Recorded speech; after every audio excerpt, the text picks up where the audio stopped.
आज मुख्यमंत्री माझी लाडकी बहीण योजना अतिशय उत्स्फूर्त म्हणजे आमच्या बहिणींचा प्रतिसाद होता आणि अतिशय यशस्वी हा कार्यक्रम झाला। खऱ्या अर्थाने या मुख्यमंत्री माझी लाडकी बहीण योजनेला राज्यभरामध्ये मोठा प्रतिसाद मिळतोय आणि खऱ्या अर्थाने त्यांच्या खात्यात देखील पैसे जमा होत आहे याचं समाधान आमच्या सरकारला आहे। आणि म्हणून महिलांना सक्षम करणं, आत्मनिर्भर करणं आणि त्यांच्या स्वतःच्या पायावर त्यांना उभं करणं हे सरकार काम करते। अनेक योजना महिलांसाठी आम्ही केलेल्या आहेत। नक्की या योजना ज्या आहेत या कायमस्वरूपी पुढे सुरू राहतील। त्यासाठी पूर्ण आर्थिक वर्षाचा जी तरतूद आहे ती देखील अर्थसंकल्पात केली आहे। त्यामुळे कोणी यावर शंका घेण्याचं कारण नाही। पण विरोधक या बाबतीमध्ये जे काही खोटं नाटं पसरवत आहेत त्यापासून देखील बहिणींनी काळजी घेतली नाही, म्हणजे बहिणींनी त्याच्याकडे दुर्लक्ष केलं आहे। म्हणून तर 1.5 कोटी आमच्या बहिणींनी हे फॉर्म भरलेले आहे, सरकारवर विश्वास दाखवलेला आहे। त्यामुळे आजचा हा कार्यक्रम मोठा झाला। त्याचबरोबर आपला इथला स्वप्नील कुसळे ऑलिम्पिकवीर त्याचाही कार्यक्रम चांगला झाला, त्याचंही मी अभिनंदन करतो, त्यालाही शुभेच्छा देतो। आणि कोल्हापूरला की इतिहास आहे आणि या नगरीमध्ये आज हा होतोय कार्यक्रम, त्याबद्दल मी सगळ्यांनाच मनापासून शुभेच्छा दिलेल्या आहेत। आपल्याला देखील मनापासून शुभेच्छा देतो।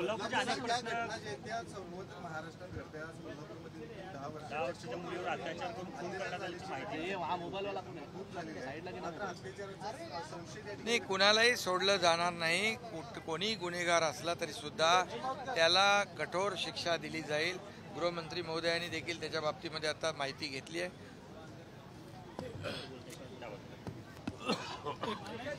जी काही घटना घडलेली आहे, बिहारमधनं हे कुटुंब या ठिकाणी आलेलं आहे आणि काल दुपारी त्या पीडितेच्या काकांनी तिला मारल्यामुळे ती बाहेर पडली आणि मग रात्री 10 वाजता पोलीस स्टेशनला तक्रार आली की ती पोरगी सापडत नाही आणि मग पोलिसांनी रात्री शोध घेतला तर सकाळी तिचा मृतदेह सापडलेला आहे आणि संशय आहे की लैंगिक अत्याचार देखील झालेला असण्याची शक्यता त्या ठिकाणी आहे।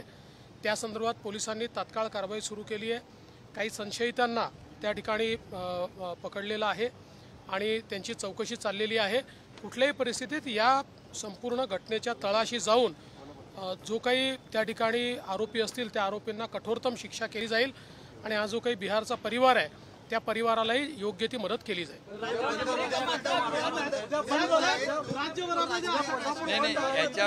याच्यामध्ये एकच बघा, हा कार्यक्रम काय आहे, हा कार्यक्रम काय कुणाचा या लाडक्या बहिणींना, आमच्या बहिणींना एक त्यांना आधार देण्याचा कार्यक्रम आहे आणि याच्यामध्ये बहिणी स्वतः उपस्थित राहतात। त्यामुळे विरोधकांना ही जी योजनाच आहे ही योजना त्यांच्या पायाखालची वाळू सरकणारी आहे। आणि एक मिनिट, यामध्ये एकच मी सांगतो की या योजनेला कसा खोडा घालायचा, ही योजना कशी बदनाम करायची या बाबतीमध्ये सातत्याने त्यांचे प्रयत्न सुरू आहेत। आणि म्हणून जे आंदोलन बदलापूरमध्ये झालं ते आंदोलनाची पार्श्वभूमी पाहिल्यानंतर एखादा आंदोलन होतं सुरुवात आणि स्वतः स्वयंस्फूर्तीने होतं, तिथे लगेच मुख्यमंत्री माझी लाडकी बहीण योजनेचे बॅनर आले। त्यामध्ये ताबडतोब त्या ठिकाणी पोलिसांकडून माहिती घेतल्यानंतर पूर्णपणे या लाडक्या बहिणीच्या योजनेला बदनाम करण्यासाठी रेल रोको केलं। रेल रोको केल्यानंतर इतके 7-8 तास लोकांना वेठीस धरणं ही कुठलं राजकारण आहे।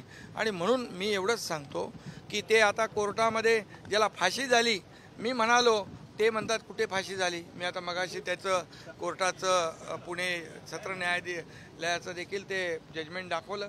आणि म्हणून काही बोलायचं, खोटं बोलायचं, रेटून बोलायचं, ही अशा प्रकारची वृत्ती जी काही विरोधकांनी अवलंबलेली आहे त्यांना खरं उत्तर या माझ्या बहिणी देतील आणि नक्की त्यांना याचं सडेतोड उत्तर या माझ्या या लाडक्या बहिणी देतील।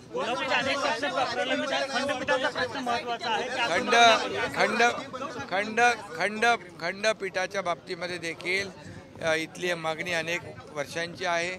15 ऑगस्टच्या कार्यक्रमाच्या वेळेस मी स्वतः मुख्य न्यायाधीश आहेत त्यांच्याशी चर्चा केली, आमच्या गृहमंत्री महोदयांनी चर्चा केलेली आहे आणि ते देखील लवकरात लवकर त्याचा सकारात्मक निर्णय लागेल।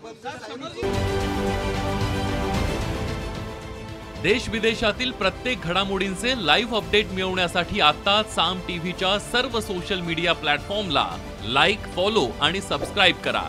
तसंच सर्व नोटिफिकेशनसाठी बेल आयकॉन प्रेस करायला विसरू नका.